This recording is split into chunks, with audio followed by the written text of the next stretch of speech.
Hello everyone, welcome back to Diya creations. ಈ ರೀತಿ colour combination ಬಂದಿದೆ. ಗ್ರೀನ್ ಆ್ಯಂಡ್ ಡಾರ್ಕ್ ಬ್ಲೂ ಬಂದಿದೆ. ಇದು ಗ್ರೀನ್ ಅಂದರೆ ರಾಮ ಗ್ರೀನ್ ಥರ ಕಲರ್ ಬಂದಿದೆ. ತುಂಬ ಚೆನ್ನಾಗಿದೆ. ಇದಕ್ಕೆ ಈಗ ಡಿಸೈನ್ನ ಟ್ರೈ ಮಾಡೋಣ.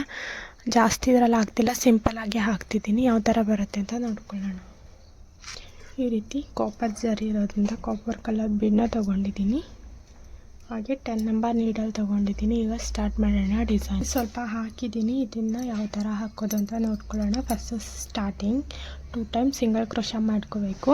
ಸ್ಟಾರ್ಟಿಂಗಿಂದ ಯಾವ ರೀತಿ ಮಾಡೋದು ಅಂತ ಹೇಳ್ಕೊಡ್ತಿದ್ದೀನಿ. Starting single crochet. ಇಲ್ಲಿ ನಾನು 1 ಸಿಂಗಲ್ ಕ್ರೋಶಾ ಮಾಡಿದ್ದೀನಿ. ನೀವು 2 ಸಿಂಗಲ್ ಕ್ರೋಶಾನ ಮಾಡಿಬಿಟ್ಟು ಹಿಂದೆ ಇರೋ ನಾಟ್ನ ಗಂಪೇಸ್ ಮಾಡಿಬಿಡಿ. ಅಲ್ಲಿಂದನೇ 1 ಚೈನ್, 2 ಸಿಂಗಲ್ ಕ್ರೋಶಾ ಆದಮೇಲೆ 1 ಚೈನ್ ಹಾಕಬೇಕು. ಇದೇನು ಈ ರೀತಿ ಲೆಂತಿ ಬೀಡಿದೆಯೋ ಇದನ್ನು ತಗೊಂಡು ಒಂದು ಸಲ ಲಾಕ್ ಮಾಡೋಣ. ಈ ರೀತಿ ಲಾಕ್ ಮಾಡೋಣ. ಹಾಗೆಯೇ ಅದೆಷ್ಟಕ್ಕೆ ಬರುತ್ತೋ ಅಷ್ಟಕ್ಕೆ ನೋಡಿಕೊಂಡು ಇಲ್ಲಿ ಸ್ವಲ್ಪ ಇದು ಒಳಗಡೆ ಉದ್ದ ಬರೋ ಥರ ನೋಡಿಕೊಂಡು 1 ಸಿಂಗಲ್ ಕ್ರೋಶಾ,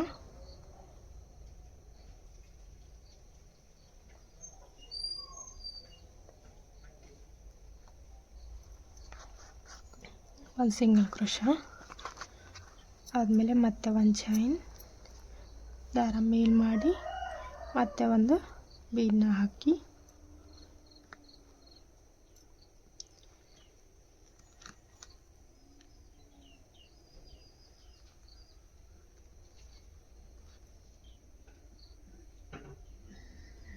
ಒಂದು ಸಿಂಗಲ್ ಕ್ರೋಶಾ ಮಾಡ್ಕೊಳ್ಳಿ. ಒಂದು ಸಲ ಲಾಕ್ ಮಾಡ್ಕೊಳ್ಳಿ. ಹಾಗೆ ಬಟ್ಟೆಗೆ ಒಂದು ಸಲ ಲಾಕ್ ಮಾಡ್ಕೊಳ್ಳಿ. ಈ ರೀತಿ ಲೆಂತಿಯಾಗಿ 1 ಸಿಂಗಲ್ ಕ್ರೋಶಾನ ಮಾಡ್ಕೊಳ್ಳಿ.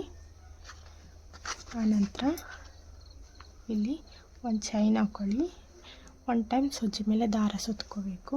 ನೋಡ್ಕೊಳ್ಳಿ ಈಗ ನೀಟಾಗಿ 1/2 ಇಂಚಷ್ಟು ಕ್ಯಾಪ್ಗೆ ನೀಡಲ್ ಹಾಕಿ ದಾರಾನ ಎಳ್ಕೊಂಡು 2 ದಾರ ಒಂದು ಸಲ, 2 ದಾರ ಒಂದು ಸಲ ಬಂದ್ ಮಾಡ್ಕೊಳ್ಳಿ. ಆನಂತರ 3 ಚೈನ್, ಮತ್ತು ಅಲ್ಲಿಂದ 1 ಟೈಮ್ ದಾರ ಸುತ್ಕೋಬೇಕು. ಅದೇನು ಡಬಲ್ ಕ್ರೋಶಾ ಮಾಡಿದ್ವು ಆ ಕಂಬದೊಳಗೆ 2ರಲ್ಲೊಂದು ಮತ್ತು ಡಬಲ್ ಕ್ರೋಶಾ. ಸೂಜಿ ಮೇಲೆ ಒಂದು ಸಲ ದಾರ ಸುತ್ಕೋಬೇಕು. ಗ್ಯಾಪಲ್ಲಿ ಹೋಗಿ ದಾರ ತಂದು 2 ದಾರ ಒಂದು ಸಲ, 2 ದಾರ ಒಂದು ಸಲ ಒಂದು ಮಾಡ್ಕೋಬೇಕು. ಇದೇ ರೀತಿ ಅದೇನು ಡಬಲ್ ಕ್ರೋಶಾ ಮಾಡಿದ್ವೋ ಆ ಡಬಲ್ ಕ್ರೋಶಾಗೆ 5 ಡಬಲ್ ಕ್ರೋಶಾಗಳನ್ನ ಮಾಡ್ಕೋಬೇಕು.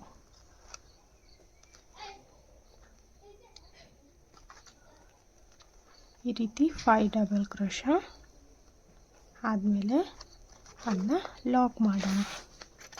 ಈ ರೀತಿ ಅದೆಲ್ಲಿ ಬರುತ್ತೋ ಕರೆಕ್ಟಾಗಿ ನೋಡಿಕೊಂಡು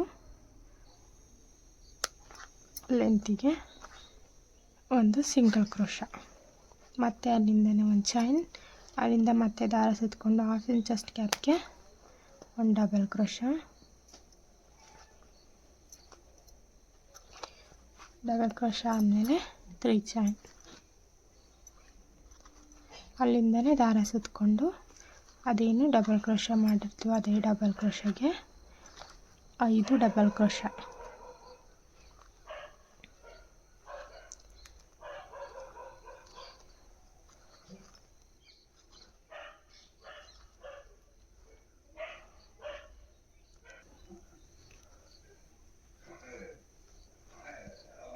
ಡಬಲ್ ಕ್ರೋಶಾ. ಇದನ್ನು ಕೂಡ ಅದೆಷ್ಟು ಲೆಂತ್ ಬರುತ್ತೆ ಅಷ್ಟಕ್ಕೆ ಲಾಕ್ ಮಾಡೋಣ.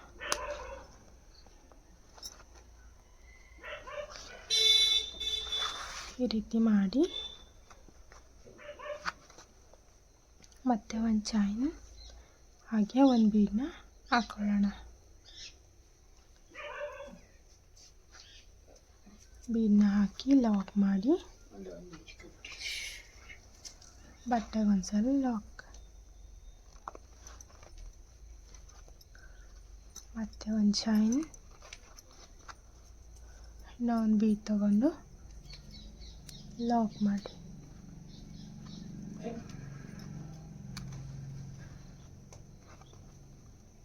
ಸ್ವಲ್ಪ ಲೂಸೇ ಇರಲಿ ಬೀಡು, ತುಂಬ ಟೈಟ್ ಮಾಡೋಕ್ಕೆ ಹೋಗಬೇಡಿ. ಹಾಗಾಗಿ ಈ ರೀತಿ ಒಂದೊಂದು ಚೈನ್ನ ಹಾಕ್ತಿದ್ದೀನಿ ಸ್ವಲ್ಪ ಲೂಸ್ ಬರಲಿ ಅಂತ. ಬೀಡನ್ನ ಹಿಂದೆ ದಾರ ಇರುತ್ತಲ್ಲ ಇಲ್ಲಿಗೆ ಕುಚ್ಚು ಕಟ್ಕೋಬೇಕು. ಅದು ಸ್ವಲ್ಪ ಎಳೆದಾಗ ಲೂಸ್ ಬರಬೇಕಲ್ಲ, ಅದಕ್ಕೋಸ್ಕರ ಈ ರೀತಿ ಒಂದೊಂದು ಚೈನ್ನ ಹಾಕಿ ಕುಚ್ಚನ್ನ ಕಟ್ತಿರೋದು. ಇದೇ ರೀತಿ ಫುಲ್ ಡಿಸೈನ್ನ ಕಂಪ್ಲೀಟ್ ಮಾಡ್ಕೊಂಡೋಗಿ. ತುಂಬ ಚೆನ್ನಾಗಿದೆ, ಬಿಗಿನರ್ಸ್ಗಳಿಗೆ ತುಂಬ ಇಷ್ಟ ಆಗುತ್ತೆ. ಅಂದರೆ ಸಿಂಪಲ್ ಡಿಸೈನ್ ಅಲ್ವಾ, ಕಲಿಯೋರಿಗೆ ತುಂಬ ಹೆಲ್ಪ್ ಆಗುತ್ತೆ. ಈಗಂತೂ ತುಂಬ ಸಿಂಪಲ್ ಡಿಸೈನ್ಸ್ನೇ ಹಾಕಿಸ್ಕೊಳ್ತಾರೆ, ಸಿಂಪಲಾಗಿದ್ದರೆ ಚೆನ್ನಾಗಿ ಕಾಣುತ್ತೆ ಅಂತ. ಹಾಗಾಗಿ ನನ್ನ ಹತ್ರ ಬರೋ ಸ್ಯಾರಿಗಳೆಲ್ಲ ಈಗ ತುಂಬ ಸಿಂಪಲಾಗಿ ಕೇಳ್ತಾರೆ, ಜಾಸ್ತಿ ಗ್ರ್ಯಾಂಡ್ ಬೇಡ ಅಂತ. ಸಿಂಪಲ್ ಡಿಸೈನ್ಸ್ನೇ ಹಾಕಿ ತುಂಬ ಆಗಿದೆ ಅನಿಸುತ್ತೆ, ಏನು ಮಾಡೋಕ್ಕಾಗಲ್ಲ. ಇದೇ ರೀತಿ ಫಸ್ಟ್ ಸ್ಟೆಪ್ನ ಕಂಪ್ಲೀಟ್ ಮಾಡ್ಕೊಳ್ಳಿ, ತುಂಬ ಈಸಿಯಾಗಿರುತ್ತೆ. ಹಾಗೆ ಲೈಕ್ ಮಾಡಿ ಸಪೋರ್ಟ್ನ ಮಾಡಿ. ಹೊಸಬ್ರು ನೋಡ್ತಾ ಇದ್ದರೆ ಸಬ್ಸ್ಕ್ರೈಬ್ ಮಾಡೋದನ್ನ ಮರಿಬೇಡಿ. ಫುಲ್ ವೀಡಿಯೋ ಕುಚ್ಚು ಕೂಡ ಕಟ್ಟಿದ ಮೇಲೆ ಫುಲ್ ವೀಡಿಯೋನ ಹಾಕ್ತೀನಿ, ನೋಡ್ಕೊಳ್ಳಿ ಹೇಗಿದೆ ಅಂತ ಹೇಳಿ ಹಾಕಿ, ಓಕೆನಾ.